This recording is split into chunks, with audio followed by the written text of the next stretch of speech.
नमस्कार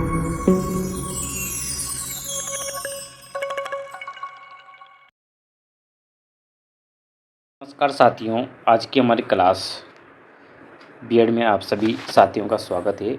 ये क्लास हमारी डीएलएड और बीएड, बीएससी आदि के लिए बहुत ही शानदार होने वाली है। तो सभी साथियों को फिर से स्वागत है। आज का हमारा टॉपिक रहेगा टीचिंग एप्टीट्यूड। सभी साथियों का जो कमेंट आ रहा था वो यही था कि शिक्षण अभिरुचि की क्लास कब ली जाएगी। तो मैं आपके लिए ये क्लास लेके आया हूँ और आपको ध्यानपूर्वक समझना है एक एक क्वेश्चन को, और हम आगे बढ़ते चले जाएंगे।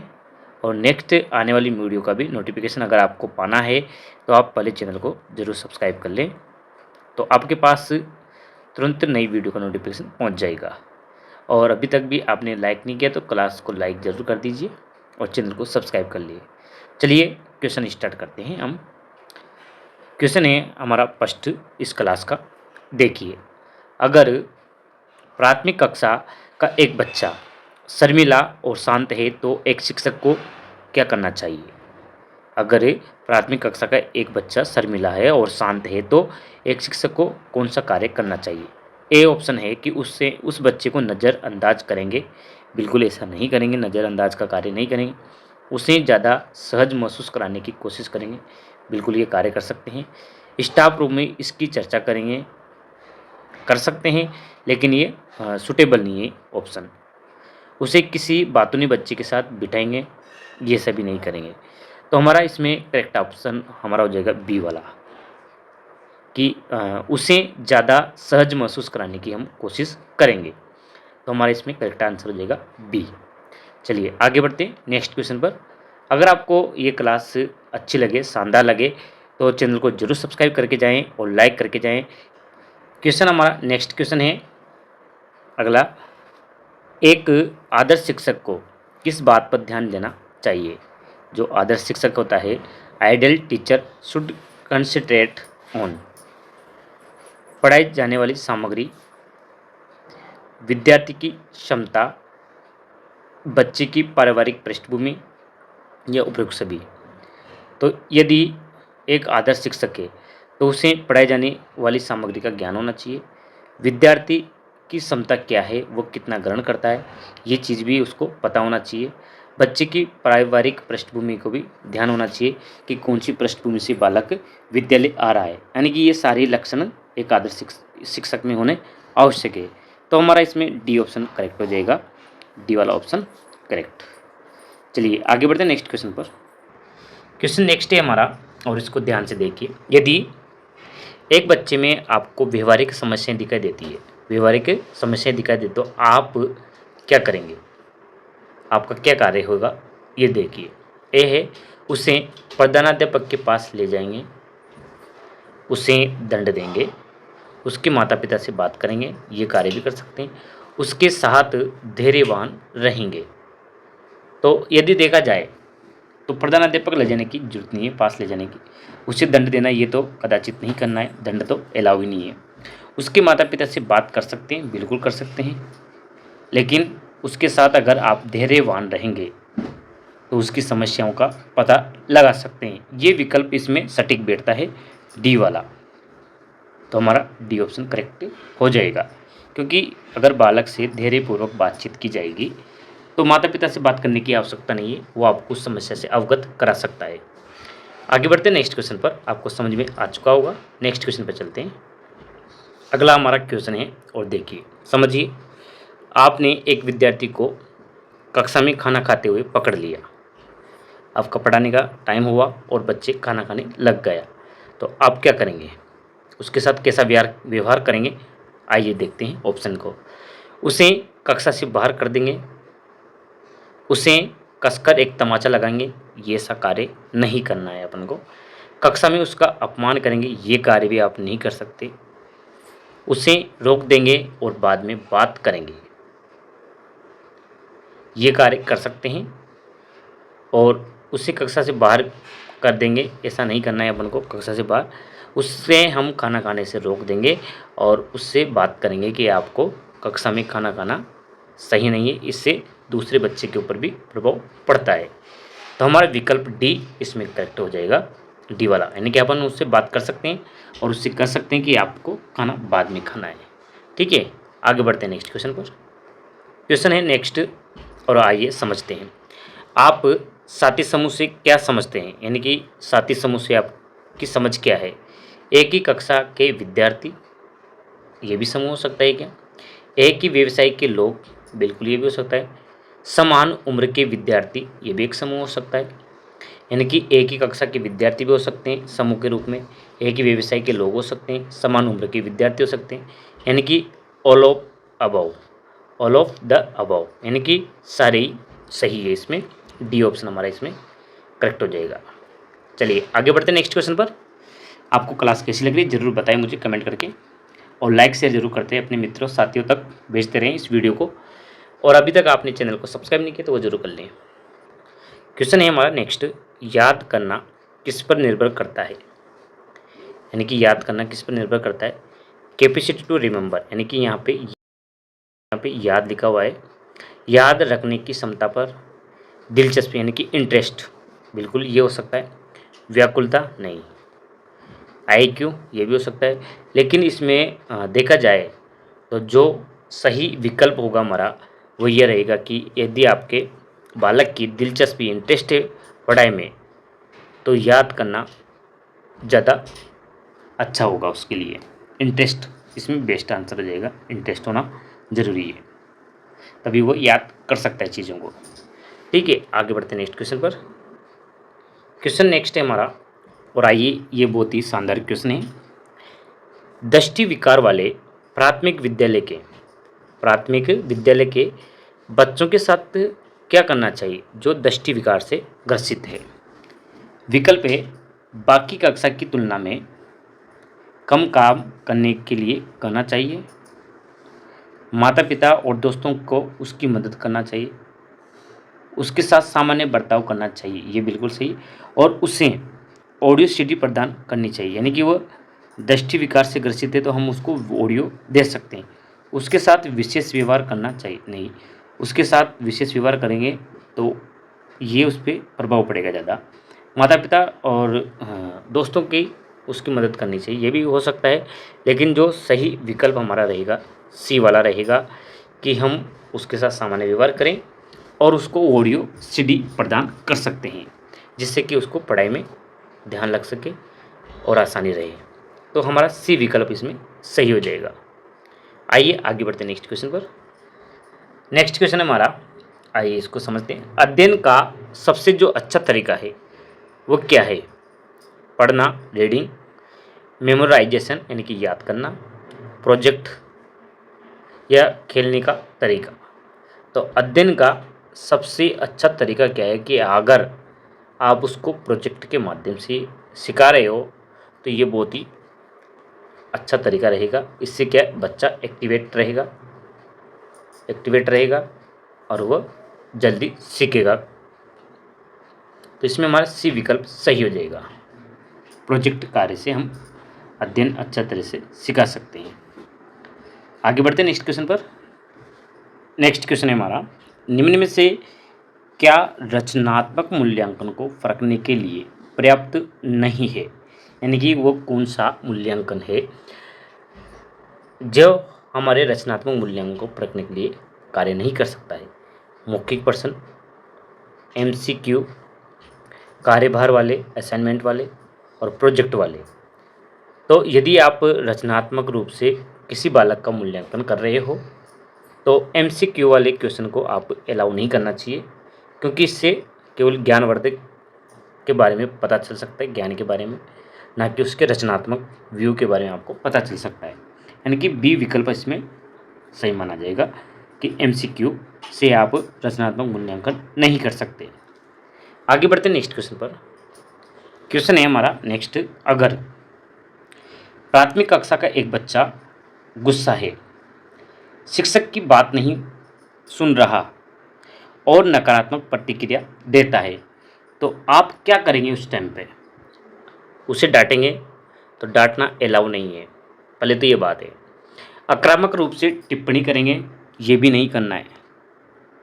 उसे अकेला छोड़ देंगे? अकेला भी नहीं छोड़ सकते हम बालक को, क्योंकि यदि गुस्सा है कुछ भी कर सकता है, वो कहीं जाके डूब मर सकता है। तो ऐसा भी नहीं करना है आपको। क्या करना है, उससे गुस्से को किसी सकारात्मक काम की तरफ मोड़ देंगे, यानी कि उसका जो गुस्सा है उसको कहीं डाइवर्ट करना होगा। यानी कि इसमें हमारा डी विकल्प बहुत ही शानदार रहेगा, डी वाला। आगे बढ़ते नेक्स्ट क्वेश्चन पर। नेक्स्ट क्वेश्चन है हमारा, और वो भी बहुत ही शानदार है, जो आपके लिए है। कौन सी समस्या जो बच्चों को आमतौर पर होती है वो बताइए, कि कौन सी समस्या जो बच्चों को आमतौर पर होती है। लाड़ प्यार करने वाले माता पिता की, कम आईक्यू वाले, आनुवांशिक समस्याएं, उपरोक्त में से कौन सी नहीं। उपरोक्त में से कोई सी भी नहीं। तो सबसे बड़ी समस्या होती है कि बच्चों को जो माता पिता लाड़ प्यार करते हैं, यही सबसे बड़ी समस्या होती है बच्चों को आमतौर पर, को उनको वैसा व्यवहार नहीं मिल पाता है विद्यालय में। ये समस्या आती है बच्चों को लाड़ प्यार संबंधित। ए विकल्प हमारा इसमें सही हो जाएगा। आगे बढ़ते हैं नेक्स्ट क्वेश्चन पर। नेक्स्ट क्वेश्चन है हमारा, आइए समझते हैं। You are good teacher if, आप एक अच्छे शिक्षक या शिक्षिका हैं यदि आपका आईक्यू ज़्यादा है, बिल्कुल हो सकते हैं। आप में धैर्य, ये भी हो सकता है। आप समझदार हैं, ये भी हो सकता है, अच्छे शिक्षक के गुण। आप धैर्यवान और समझदार दोनों हैं, ये बहुत ही शानदार ऑप्शन है हमारा इन तीनों से। तो डी विकल्प हमारा इसमें सही हो जाएगा, यानी कि आप में धैर्यवान भी होना चाहिए और समझदारी भी होना चाहिए, दोनों ही काम होना चाहिए। डी विकल्प हमारा इससे करेक्ट हो जाएगा। आगे बढ़ते हैं नेक्स्ट क्वेश्चन पर। क्वेश्चन है हमारा next, what is dyslexia. Dyslexia क्या है? Mental disorder, mathematical disorder, reading disorder या बिहेवियर डिसऑर्डर। तो जो डिसलेक्सिया है ये होता है अध्ययन विकार, यानी कि रीडिंग डिसऑर्डर, यानी कि इसमें बालक पढ़ नहीं सकता है, उसको अक्षरों के उल्टे सुल्टे दिखाई देते हैं, तो ये अध्ययन विकार कहलाता है डिसलेक्सिया। सी विकल्प इसमें हमारा सही हो जाएगा। आगे बढ़ते हैं नेक्स्ट क्वेश्चन पर। ये बहुत ही शानदार क्लास है हमारी, और आपने अभी तक भी चैनल को सब्सक्राइब नहीं किया तो आज जाइए सब्सक्राइब बटन पे क्लिक कीजिए और बेल आइकन दबाना ना भूलें। लाइक शेयर अपने मित्रों तक जरूर पहुंचाइए इस क्लास को, जिससे कि आने वाली वीडियो का तुरंत नोटिफिकेशन आपको प्राप्त हो सके। आगे बढ़ते हैं नेक्स्ट क्वेश्चन पर। आइए नेक्स्ट क्वेश्चन को देखिए। एक शिक्षक को कौन से काम में सक्षम होना चाहिए, यानी कि निम्न में से कौन सा कार्य में सक्षम होना चाहिए एक शिक्षक को। प्रतिभाशाली बच्चों को पहचानना, ये भी होना चाहिए। सभी बच्चों की क्षमताओं को समझना, इससे बेहतर है इस ऑप्शन से। सीखने की अक्षमताओं को पहचानना, ये भी होना चाहिए उसमें। उपरोक्त में से कोई नहीं, ऐसा तो नहीं। तो सबसे बेटर विकल्प हमारा रहेगा कि सभी बच्चों की क्षमताओं को समझना आवश्यक होता है एक सक्षम टीचर को, यानी कि सी विकल्प, तो सॉरी इसमें सी विकल्प की अपेक्षा बी विकल्प हमारा सही हो जाएगा। इस सभी बच्चों की क्षमताओं को समझना आवश्यक है एक सक्षम टीचर को। आगे बढ़ते हैं नेक्स्ट क्वेश्चन पर। नेक्स्ट क्वेश्चन है हमारा, आइए, निम्न में से कौन सा कौशल एक अच्छा शिक्षक बनाता है, यानी कि which of following skills makes a good teacher. अच्छा शिक्षक कौन सा स्किल है जो बनाता है? भाषा, पढ़ना, संप्रेषण यानी कि कम्युनिकेशन, एक अच्छा व्यक्तित्व। वैसे एक अच्छा व्यक्तित्व भी गुड टीचर बनाता है, लेकिन बेटर, इससे बेटर कौन सा हमारा ऑप्शन रहेगा, वो रहेगा कि यदि टीचर में संप्रेषण कौशल बहुत ही शानदार है तो बच्चों को अच्छी शिक्षा अध्ययन करा सकता है, यानी कि समझा सकता है कोई भी चीज़ को। तो संप्रेषण कौशल बहुत ही अच्छा विकल्प इसमें सही हो जाएगा हमारा। आगे बढ़ते हैं नेक्स्ट क्वेश्चन पर। नेक्स्ट क्वेश्चन है हमारा, विद्यार्थी में अनुशासन का गुण विकसित करने के लिए आप क्या करेंगे। विद्यार्थी में अनुशासन का गुण विकसित करने के लिए आप क्या करेंगे? उन्हें जिम्मेदारियां लेने की अनुमति दें, आचरण के नियम प्राप्त करें, नियमों का पालन करवाएं, उन्हें भगाओ, ऐसा नहीं करना, भगाने का कार्य नहीं करना है। नियमों का पालन करेंगे तो ये ज़्यादा दिन पालन नहीं कर सकते बच्चे।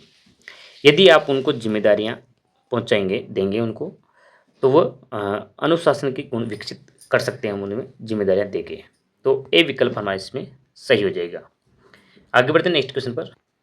नेक्स्ट क्वेश्चन है हमारा, अच्छी शिक्षा के लिए विद्यालय में होना आवश्यक है, यदि आप अच्छी शिक्षा देना चाहते हैं तो विद्यालय में कौन सी चीज़ आवश्यक होती है? विशाल खुले क्षेत्र, एक अच्छी लाइब्रेरी, ये बिल्कुल हो सकता है। बड़ा खेल का मैदान, ये भी हो सकता है।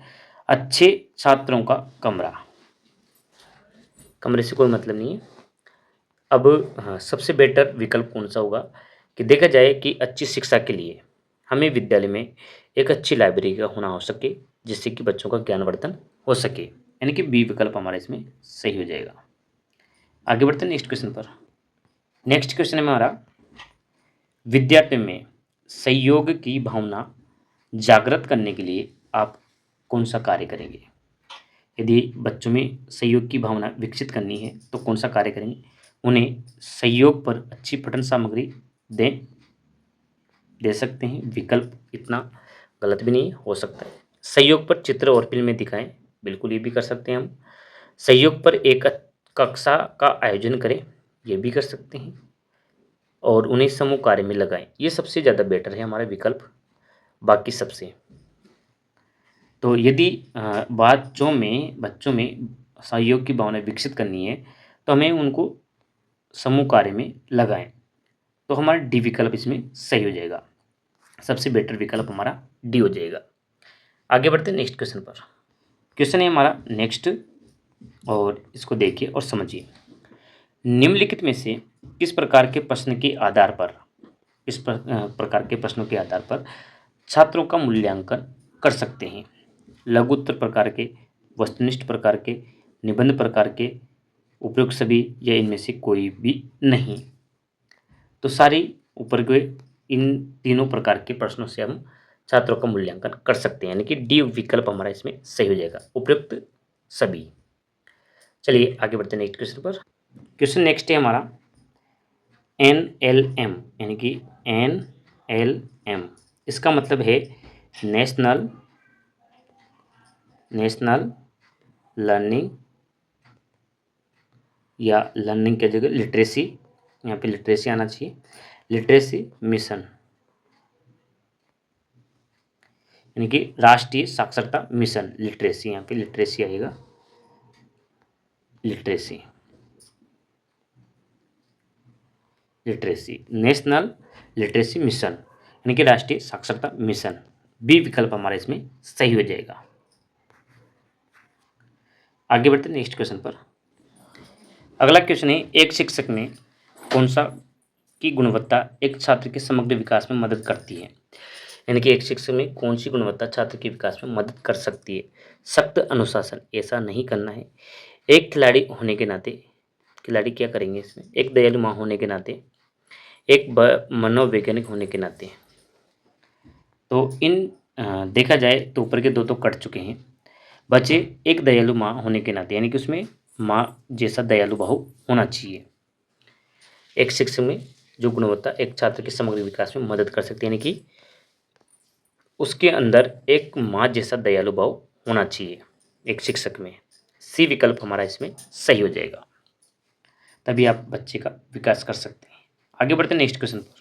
क्वेश्चन है हमारा नेक्स्ट, शिक्षा में लक्ष्यहीनता को हल करने के लिए हम निम्नलिखित में से क्या विकसित कर सकते हैं? सीधा लक्ष्य, केंद्रीकृत शिक्षा, लोकतांत्रिक नागरिकता, प्रशासन सुधारें। ऐसा तो नहीं कर सकते प्रशासन सुधारने का कार्य तो, लेकिन यदि शिक्षा में लक्ष्यहीनता को हल करने के लिए हम केंद्रीकृत शिक्षा अपना सकते हैं, केंद्रीकृत सेंट्रल लेवल की शिक्षा अपना सकते हैं। इसमें बी विकल्प हमारा सही रहेगा। क्वेश्चन हमारा नेक्स्ट है, यदि आप देखते हैं कि कुछ लोग आपके सहकर्मी को पीट रहे हैं, यानी कि साथी को पीट रहे हैं, जिनके साथ आपके संबंध अच्छे नहीं थे, ठीक है, तो आप उस समय क्या करेंगे? दूसरों की मदद से असामाजिक लोगों को भगाओ, दूर से निरीक्षण करेंगे, लड़ाई रोकने का प्रयास करेंगे, या ध्यान दिए बिना आगे बढ़ जाएंगे? तो हम इसमें क्या करेंगे? दूसरों की मदद से असामाजिक लोगों को भगाएंगे, दूर से निरीक्षण करेंगे, लड़ाई रोकने का प्रयास करेंगे, या ध्यान दिए बिना आगे बढ़ेंगे।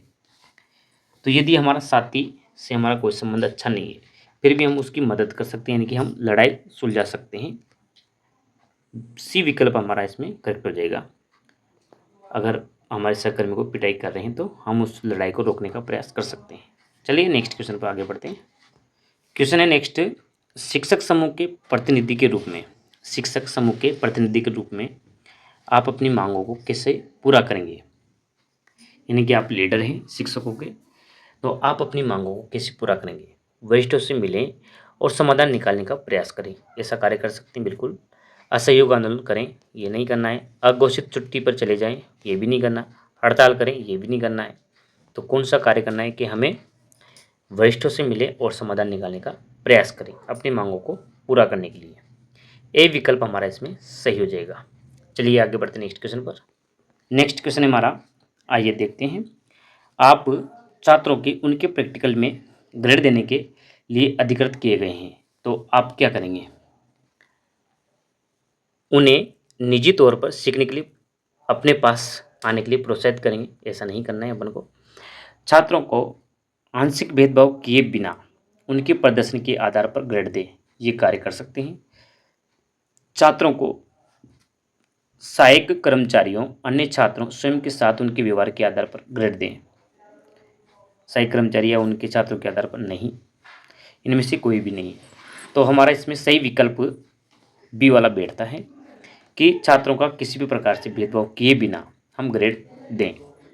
वी विकल्प हमारा सही हो जाएगा। आगे बढ़ते नेक्स्ट क्वेश्चन पर। क्वेश्चन नेक्स्ट है हमारा, छात्रों में मानवीय मूल्यों को विकसित करने का सबसे अच्छा तरीका क्या है। यानी कि यदि आप बालकों में मानवीय मूल्य विकसित करना चाहते हैं तो अच्छा तरीका कौन सा होगा।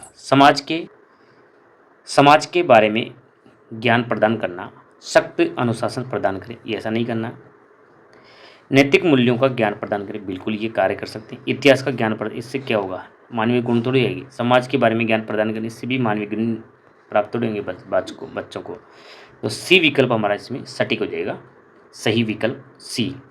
नैतिक मूल्यों का ज्ञान प्रदान करें तो हमें मानवीय गुण मूल्य विकसित कर सकते हैं बच्चों में। आगे बढ़ते नेक्स्ट क्वेश्चन पर। क्वेश्चन है हमारा नेक्स्ट, हम कक्षा में शिक्षण को और अधिक प्रभावशाली कैसे बना सकते हैं। कक्षा में शिक्षण को और अधिक प्रभावशाली कैसे बना सकते हैं। किसी अवधारणा को पढ़ाने के बाद उसी प्रकार की अभ्यास प्रश्न दे जो अवधारणा हमने पढ़ाई है, बिल्कुल ये हो सकता है हमारा ऑप्शन। स्कूल में गृह कार्य समाप्त करें और घर पर अभ्यास प्रश्न हल करें, नहीं। स्कूल के बाद हल करने के लिए एक ही प्रकार के प्रश्न दें, ये कार्य कर सकते हैं।